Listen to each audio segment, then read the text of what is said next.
Ya, kekuatan niat. Mari kita mulai. Pertama-tama saya ajak semuanya untuk baca surat Al-Fatihah bagi tidak berhalangan. Baca surat Al-Fatihah dengan niat. Semoga Allah Ta'ala beri kita ilmu yang barokah, ilmu yang manfaat. Dan semoga Allah jadikan pahala dari apa yang kita lakukan pada sore hari ini sampai kepada guru-guru kita, orang-orang tua kita, kerabat kita yang telah meninggal dunia, sahabat kita, dan umat Islam dimanapun berada. Al-Hadiniyah wa alam hadratin Nabi Al-Fatihah.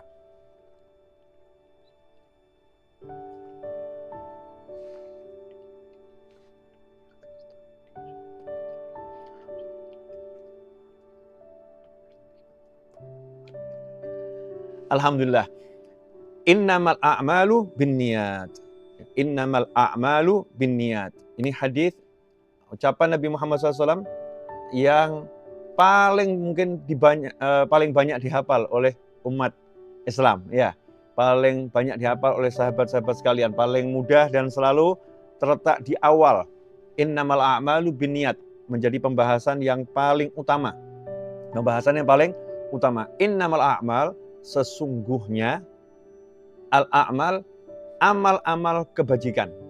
Jadi arti al-a'mal di situ jamak dari amal. Amal itu artinya perbuatan.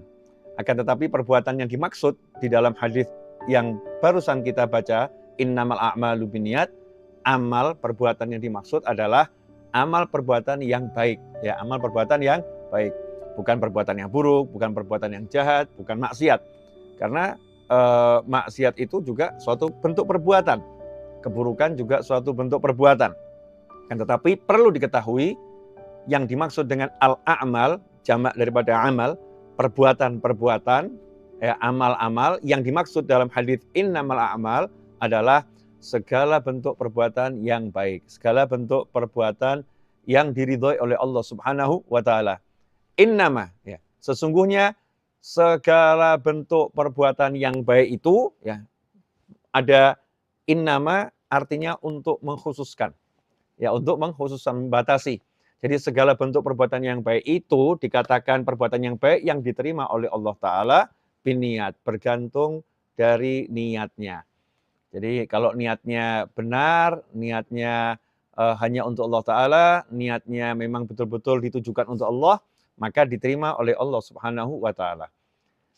Perbuatan yang baik, jika diniati baik, maka hasilnya baik. Perbuatan yang baik, jika diniati buruk, maka tidak menghasilkan kebaikan untuk yang berniat. Ya, tidak menghasilkan kebaikan untuk yang berniat. Makanya perlu kita garis bawahi, niat yang baik hanya berlaku untuk amal yang baik. Ya, niat yang baik hanya berlaku untuk amal yang baik. Jadi tidak bisa seseorang mengatakan, misalnya ya, ada orang yang mengatakan, saya lakukan maksiat ini niatnya baik loh. Ya. Ada orang mengatakan, saya mencuri tapi niatnya baik loh, mau sedekah. Itu nggak bisa. Amal yang buruk, maksiat, tidak bisa dikasih niat-niat yang baik. Nggak diterima niat baiknya oleh Allah Subhanahu wa Ta'ala. Tapi kalau amal yang baik, amal yang diridhoi oleh Allah Ta'ala, biniat, itu masih bergantung niatnya. Amal yang baik, kalau niatnya baik, maka dia mendapatkan kebaikan. Kalau amal yang baik niatnya buruk, maka dia tidak mendapatkan pahala atas niat buruknya tersebut. Ya, atas niat buruknya tersebut. Tetapi bisa jadi amal baiknya bermanfaat untuknya. Bisa jadi amal baiknya bermanfaat untuknya. Contoh, ada orang sedekah. Sedekah itu amal baik atau amal buruk? Amal baik. Ya, ada orang sedekah. Sedekah itu amal baik. Nah, karena sedekah itu amal baik, maka kalau diniati yang baik, dia akan dapat pahala sesuai niatnya. Misal, ada orang punya uang hanya Rp10.000. Punya uang hanya Rp10.000. Kemudian dia lihat ada pembangunan masjid. Dia lihat ada pembangunan masjid. Nah, dia pengen membangun masjid. Tapi karena dia nggak punya uang, punyanya hanya Rp10.000, dia niat ya Allah, dengan ikut andil Rp10.000 ini saya niat membangun masjid. Ya, saya niat membangun masjid. Maka Allah memberi pahala, bukan pahala sebesar Rp10.000, bukan. Jadi Allah nggak kasih pahala sebesar Rp10.000, tapi Allah kasih pahala sesuai niatnya. Allah kasih pahala dia bangun masjid yang diterima oleh Allah Ta'ala. Nah, itulah kekuatan niat. Jadi sedikit yang kita lakukan ini asal niatnya besar, maka pahalanya sesuai niat. Ya, sedikit yang kita lakukan asal niatnya besar, maka pahalanya sesuai niat. Sedikit yang kita lakukan, kalau niatnya banyak, baiknya banyak, maka kita akan dapat pahala sesuai niat kita masing-masing. Innamal a'malu binniyat. Akan tetapi sebaliknya, kalau ada orang sedekah 10.000 rupiah, ya 10.000 rupiah untuk membantu pembangunan masjid, tapi niatnya agar dia dikenal, ya agar orang ngerti, aku ini orang baik loh, ya, niatnya pamer, pengen dipuji, pengen disanjung-sanjung, maka sedekahnya itu tidak menghasilkan pahala bangun masjid, nggak dapat dia. Dia nggak dapat pahala bangun masjid, nggak dapat. Nah, tapi bisakah dia dapat manfaat dari sedekahnya? Masih bisa. Manfaatnya apa? Dari doa orang-orang yang dia sedekahin. Kalau misalnya dia memberi sedekah pada masjid, takmir masjid, menerimanya, dia niatnya riya, niatnya itu untuk berbangga-bangga, niatnya untuk dipuja-puja, niatnya untuk disanjung-sanjung, ya niatnya nggak baik, bukan niat untuk Allah Subhanahu wa Ta'ala, maka dia tidak dapat pahala menyumbang sedekah bangun masjid, nggak dapat. Nah, hanya saja ketika tiba-tiba dia sudah pulang, takmirnya kemudian berkata, ya Allah, semoga orang yang nyumbang tadi engkau selamatkan dalam perjalanannya, maka dia dapat manfaat dari doanya orang yang dia sedekahin. Ya, doanya orang yang dia bantu. Karena kebaikan itu tetap ada manfaatnya, ya tetap ada manfaatnya. Innamal a'malu binniyat. Amal bergantung daripada niatnya. Itu ringkas ya, ringkas penjelasan tentang innamal a'malu binniyat. Nah, sekarang saya ingin menunjukkan kekuatan niat. Ya, kekuatan niat. Nabi Sulaiman alaihissalam berniat memindahkan tahta Balqis. Berniat memindahkan tahta Balqis.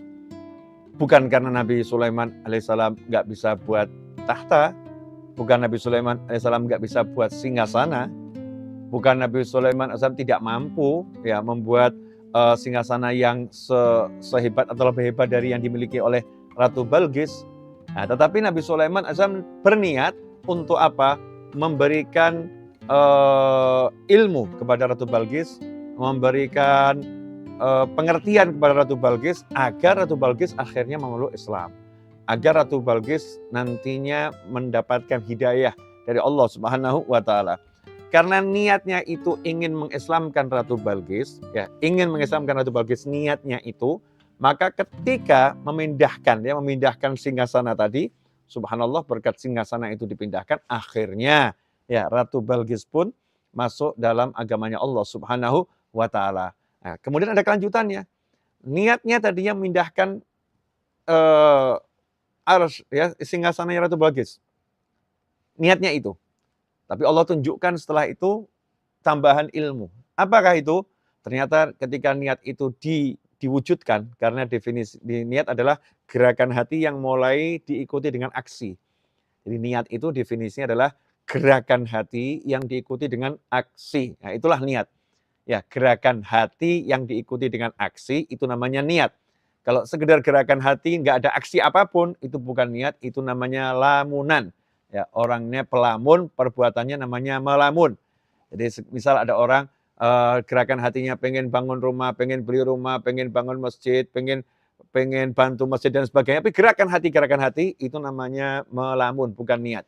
Nah, kalau niat harus segera diikuti aksi. Misalnya, ya dia berdoa, ya Allah beri saya rezeki agar saya bisa bantu bangun masjid. Nah, itu namanya dia sudah berniat, ya berniat. Gerakan hati yang diikuti aksi. Nabi Sulaiman alaihissalam ketika berniat mengislamkan Ratu Balqis, maka aksinya diantaranya berniat mindahkan takhta Balqis. Maka Allah Ta'ala tunjukkan hasil atau barokah niat itu. Barokahnya apa? Ada satu muridnya Nabi Sulaiman alaihissalam yang akhirnya ya diberi oleh Allah Ta'ala karamah bisa mindahkan takhta Balqis hanya setengah kerdipan mata. Ya, setengah kerdipan mata. Mata terpejam, belum dibuka, takhta Balqis udah nyampe. Inilah the power of niat, kekuatan niat. Kadang niatan kita itu tampaknya sederhana, tetapi bisa menghasilkan banyak kebaikan. Ya, bisa menghasilkan banyak kebaikan. Semisal kita berniat silaturahim, menyambung hubungan dengan paman. Silaturahim seperti di suasana Idul Fitri, hari raya, atau suasana yang lain, kita berniat pengen menyambung tali silaturahim dengan paman kita. Niatnya seperti itu. Kemudian kita wujudkan. Ya, kita wujudkan. Misal kita berjalan ke rumah paman. Ya, niat itu ikuti aksi. Berjalan ke rumah paman, itu namanya niat. Nah, sampai di rumah paman, ketemu dengan paman. Ternyata ketika kita bertemu dengan paman, sekian lama kita nggak ketemu, kemudian berpelukan dan lain sebagainya, hati paman tersentuh, ya hati sang paman tersentuh. Maka paman tadi tiba-tiba saja memberikan hadiah kepada kita. Tuh, saya punya 10 rumah, satu rumah tuh nggak kepake, itu hadiah buat kamu. Nah, itu hadiah buat kamu. Ini yang tadinya nggak ada di benak si paman untuk memberikan hadiah rumah, tiba-tiba Allah gerakkan hatinya untuk memberikan hadiah rumah kepada keponakannya ketika pertemuan itu terjadi. Kenapa? Silaturahim. Sebab silaturahim itu akan memanjangkan usia dan juga menjadikan rezeki itu semakin banyak. Orang yang rajin silaturahim maka rezekinya akan banyak. Cara kerjanya ya semacam itu ya, semacam itu. Satu niat yang baik jika diikuti maka akan menghasilkan kebaikan-kebaikan yang lain. Belum lagi ternyata ketika dilihat oleh seseorang yang hadir di ruangan tersebut, melihat bagaimana keponakan dan paman yang udah lama nggak ketemu berpelukan, ya tampak suasana indah. Orang yang melihat itu terinspirasi. Ya, ia pun kemudian ingin melakukan kebaikan-kebaikan di dalam hatinya yang cukup banyak. Inilah the power of niat. Ya, barokah daripada niat, kekuatan niat. Karena itu kita jangan pernah putus asa ya. Jangan pernah putus asa, berniatlah yang baik ya, buktikan itu niat bukan lamunan dengan cara segera beraksi yang baik. Segera melakukan aksi yang positif. Diikuti tindakan nyata yang positif dengan berdoa, dengan melakukan yang bisa semaksimal yang dimampu dilakukan saat itu. Contoh misalnya berniat pergi haji. Ya, berniat pergi haji. Bagus nggak itu? Bagus, menunaikan rukun Islam. Nggak usah mikir kuotanya ada apa enggak, berapa tahun lagi saya mau haji. Ya niat saja, saya pengen haji tahun ini. Ya saya pengen berangkat haji tahun ini. Niat, ya. Ternyata nggak punya kuota dan lain sebagainya. Nggak usah berpikir panjang-panjang. Hubungan kita tuh dengan Allah Subhanahu wa Ta'ala. Mulailah tunjukkan itu niat, bukan lamunan. Caranya, mulai angkat tangan habis sholat. Ya Allah, beri saya rezeki ya agar saya bisa berangkat haji tahun ini dengan selamat, dengan mudah, tanpa susah payah, rezeki berlimpah dari segala arah, dan seterusnya. Panjatkan doa setiap habis sholat. Ya, setiap habis sholat. Kemudian ikuti dengan aksi nyata. Ambil galon, ya jadikan itu sebagai celengan, tabungan ya, alat untuk tempat untuk menabung. Atau mungkin buat rekening khusus, ya rekening khusus syariah di BSI atau di bank-bank syariah yang lain. Kemudian mulai kirim tiap hari transfer Rp10.000, Rp10 untuk haji, untuk haji, untuk haji.